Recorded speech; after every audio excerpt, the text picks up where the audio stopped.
চ্যানেলের পক্ষ থেকে জানাই অসংখ্য ধন্যবাদ। আপনার এলাকার খবর পেতে জয়নগর থেকে রেজাউল ইউটিউব চ্যানেলটি সাবস্ক্রাইব করুন। প্রত্যেককে আমার শ্রদ্ধা, শুভেচ্ছা, ভালোবাসা জানিয়ে আমি বলবো, আজকে দেখবেন বিরোধী বলে শব্দটা কিন্তু আমাদের এখানে, তৃণমূলের বিরোধী বলে শব্দটা আমাদের এখানে কেন পশ্চিমবঙ্গ জুড়ে খুব কম দেখতে পাবেন, কিন্তু ভোটের সময় কিছু বিরোধী তৈরি হয়ে যায়। মানে সারা 5টা বছর রাস্তা নেবে, কল নেবে, বাড়ির হর্টিকালচারটা নেবে, অন্য সুযোগ সুবিধাটা নেবে, দিদির দেওয়া চালটা খাবে, দিদির দেওয়া সবুজ সাথী সাইকেলটা চড়ে আর ভোটের সময় মিটিংয়ে যাবে আর ভোটটা দিতে যাবে। মেয়ে বা ছেলেটা যে সবুজ সাথী সাইকেলটা পেয়েছে, ওই সাইকেলটা একটা গল্প বলি, একদম প্রত্যক্ষ গল্প, একটু সবাই মন দিয়ে শুনবেন। একটা লোক সে সিপিএম করে, তার মেয়ে 9-এ পড়ে, স্কুল থেকে সবুজ সাথী সাইকেল পেয়েছে, সাইকেলটা নিয়ে ওর বাবা যাচ্ছে, মেয়েটা কলেতে জল এনে আর দেখে ওর বাবা সাইকেলটা নিয়ে যাচ্ছে। তো বলে, বাবা তুমি সাইকেলটা নিয়ে কোথায় যাচ্ছ? বলে, মা ওই ওখানে সেই এসইউসিটা মিটিং ডেকেছে, আমি তো এসইউসি করি, সে মিটিং যাচ্ছি একটু। তো বলছে, বাবা তুমি এই দিদির সাইকেলটা নিয়ে তুমি এসইউসির মিটিংয়ে যেতে পারো না, তুমি সাইকেলটা রেখে হেঁটে চলে যাও। তো দিদিতে আর সাইকেল নিয়ে আর এসইউসি আর সিপিএম বিজেপির মিটিংয়ে যাবে। যে লোকটা সকালে দেখবেন এসইউসি করছে আমাদের গ্রামে, নাম ধরে বলছি না, যে লোকটা সকালে এসইউসি করছে, দুপুর বেলা দেখবে সিপিএম এর হয়ে বাজনা বাজাচ্ছে, আর বিকেল বেলা বলছে যা করছে মোদি করছে। মানে সকালে এসইউসি, দুপুর বেলা সিপিএম, বিকেল বেলা বিজেপি, আর রাত্রেবেলা বলবে কংগ্রেস, তোমাদের সাথে আমি ঠিক আছি। দেখবেন একই লোক সিপিএম, ওই লোক এসইউসি, ওই লোক বিজেপি, ওই লোক কংগ্রেস, ওই লোকটা সব দল করে। আর ফিরে আবার গিয়ে দেখবে তৃণমূলের আরেকটা গোষ্ঠী আছে, আপনারা সবাই জানেন, সেখানে গিয়ে বসে আছে একটা ধান ঝাড়া মেশিন আনার জন্য আর দুটো ত্রিপল আনার জন্য আর কিছু হোল কচু আনার জন্য, সেখানে গিয়ে দেখবে তৃণমূল অভিযোগে বসে আছে।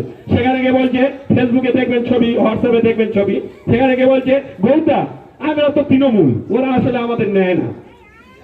নেবে না কেন? দীর্ঘ 34টা বছর ধরে, আমি মোল্লার চকের কথাটা বলি, দীর্ঘ 34টা বছর ধরে এখানে কিন্তু এসইউসি মেম্বার ছিল, এসইউসির প্রধান ছিল, এসইউসির পঞ্চায়েত সমিতির সভাপতি ছিল, এসইউসির এমএলএ ছিল, এসইউসির জেলা পরিষদ মেম্বার ছিল, সিপিএম এর মন্ত্রী ছিল, সিপিএম এরও পঞ্চায়েত সমিতির সভাপতি হয়েছিল আবুল হোসেন লস্কর, সিপিএম এরও প্রধান হয়েছিলেন, সিপিএম এরও মেম্বার হয়েছিল আমাদের এই গ্রামে। কিন্তু এই গ্রামে আমাদের মোড় থেকে আমি ঘর পর্যন্ত দেখেছি, তখন আপনাদের সকলের মনে আছে, আমরা সব জায়গায়, আমরা ছোট গ্রাম, এপার ওপার সব জায়গায় যাই আসি, সাইকেল তো দূরের কথা, রাত্রে অন্ধকারে যদি অজানা লোক আসে আমাদের সেই খালের পুকুরের কাছে, আমাদের পুকুরের কাছে, ওখান থেকে হোঁচট খেয়ে পড়বেইও। হেঁটে যাওয়ার রাস্তা ছিল না এই এসইউসি সিপিএম এর জামানায়। আপনাদের এই রাস্তার হালটা কি ছিল? তোমার রাস্তার হাল কি ছিল? আপনি মোল্লার চকের বুকে যে কোনো রাস্তায় গিয়ে দাঁড়িয়ে, সেখানে দাঁড়িয়ে আপনি নিজের কাছে নিজে প্রশ্ন করুন, এই রাস্তাটা তৈরি করলো কারা? তৃণমূল কংগ্রেসরা। যে রাস্তায় দাঁড়াবেন মোল্লার চকের বুকে, যে কোনো রাস্তায় আপনি দাঁড়িয়ে দেখান দেখি যে রাস্তাটা এসইউসি বা সিপিএমরা করেছে। চকচকে রাস্তা, ঢালাই রাস্তা, যে রাস্তায় আমরা এখন মিটিং করছি, সেটা আমাদের প্রধান সাহেব উপস্থিত আছে, প্রধান সাহেবের নেতৃত্ব অঞ্চল থেকে ফান্ড এসে আজকের এই রাস্তার কাজ হচ্ছে। রাত দিন করে গর্দানি গ্রাম পঞ্চায়েতে রাতের রাত নেই, দিনের দিন নেই, সেখানে কন্টিনিউ কাজ চলছে। জেলা রাজ্য বিভিন্ন জায়গায় যোগাযোগ করে হাজার হাজার লক্ষ লক্ষ কোটি কোটি টাকার ফান্ড এনে এলাকাকে আমরা সাজানোর কাজ শুরু করেছি। গর্দানি অঞ্চল বর্তমানে জয়নগর 2 নম্বর ব্লকের প্রথম স্থান অধিকার করেছে। এই গর্দানি অঞ্চল আজকের জেলার ক্ষেত্রে একটা দারুণ জায়গা করে নিয়েছে। আপনি চলে যান, এই ঢালাই রাস্তাটা সবে পরশুদিন বোধহয় সম্পূর্ণ হলো। এই পাশের যে রাস্তাটা পিডব্লিউ কোয়ার্টারের কাছ থেকে ওখান থেকে শেখপাড়া পর্যন্ত ডবল ছোলিং রাস্তা বানিয়ে দেওয়া হয়েছে 8 ফুট 3 ইঞ্চি। কারা বানিয়েছে? তৃণমূল কংগ্রেস। মোল্লার চক মোড় থেকে যে ঢালাই রাস্তাটা বরপাড়া পর্যন্ত হয়েছিল, আগে হয়েছিল, ওটা কারা করেছিল? তৃণমূল কংগ্রেস। আবার বরপাড়া যেখানে ঢালাই রাস্তা শেষ হয়েছিল, ওখান থেকে স্কুল পার হয়ে মাঝখান পর্যন্ত ঢালাই রাস্তা চলে গিয়েছে, কারা করেছে? তৃণমূল কংগ্রেস। ওপারে অলিতে গলিতে কাজ শুরু হয়েছে, এপারে অলিতে গলিতে কাজ শুরু হবে, কারা করছে? তৃণমূল কংগ্রেস। যে টিউবওয়েলের জল খাবেন অঞ্চলের মধ্যে গিয়ে জলটা খেতে খেতে ওই কলের কাছে জিজ্ঞাসা করুন এই কলটা কারা বানিয়েছে? তৃণমূল কংগ্রেস। আজকে আমরা কি ভুলে গেছি? মোল্লার চকে মোড়ে একটা কল ছিল, শেখপাড়া একটা কল ছিল, আর সেই খালধারে একটা কল হয়েছিল অনেক পরে লাস্টের দিকে। এত দূর থেকে জল আনতে হতো। আজকের বাড়ির কাছাকাছি টিউবওয়েল তৈরি হয়েছে, কারা করেছে? তৃণমূল কংগ্রেস। তোমরা দীর্ঘ 50টা বছর ধরে, ভারতবর্ষ স্বাধীন হয়েছে কত সালে? 1947 সালের 15ই আগস্ট। দীর্ঘ 50-60 বছর ধরে যে কোনো সময় এসইউসি, কোনো সময় সিপিএম, পঞ্চায়েত থেকে শুরু করে রাজ্য পর্যন্ত সব দখল করেছিল। তাহলে কাজগুলো হয়নি কেন ভাই? এখন এসইউসি সিপিএমরা তখন তো কাজ করেনি। এখন দেখবেন যখন বলছে যখন মানুষ নিজে থেকেই বলছে না এলাকা জুড়ে কাজ চলছে, উন্নয়নের বন্যা চলছে, তখন সেই এসইউসি সিপিএম বিজেপি 4টে রঙের রং একসাথে রামধনু রং তৈরি করেছে। কোন রংটা বাদ দিচ্ছে না, যেটা পাচ্ছে মেখে নিচ্ছে। আমরা গ্রামের কোন মানুষের নাম বাদ দিইনি, কিন্তু যারা কাগজ দিয়েছে প্রত্যেকের আমরা নাম পাঠিয়েছিলাম। সমস্ত অঞ্চল জুড়ে, সমস্ত ব্লক জুড়ে, সমস্ত বিধানসভা জুড়ে আমরা নামগুলো পাঠিয়েছিলাম, এবং সেই নামগুলো প্রত্যেকের টাকা পাওয়ারও কথা ছিল, প্রত্যেকের 20,000 করে টাকা। কিন্তু জেলায় এখানে তো সেখানে হাজার হাজার তো আর অফিসার নেই, জেলায় 10-15 জন অফিসার।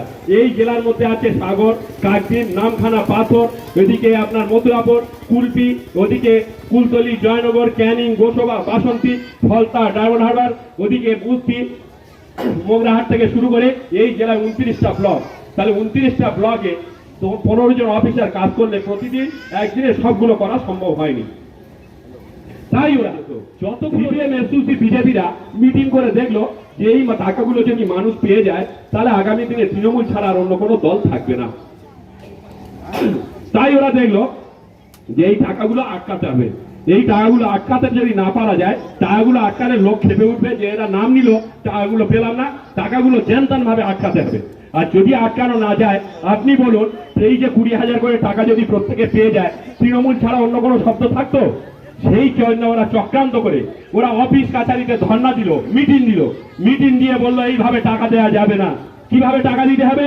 বললো ভিডিও অফিসে দরখাস্ত জমা নিয়ে টাকা দিতে হবে। ভিডিও অফিসে দরখাস্ত জমা শুরু হলো, টাকা দেওয়া বন্ধ হয়ে গেল, নয়তো এতদিন কিন্তু সবাই টাকা পেয়ে যেত।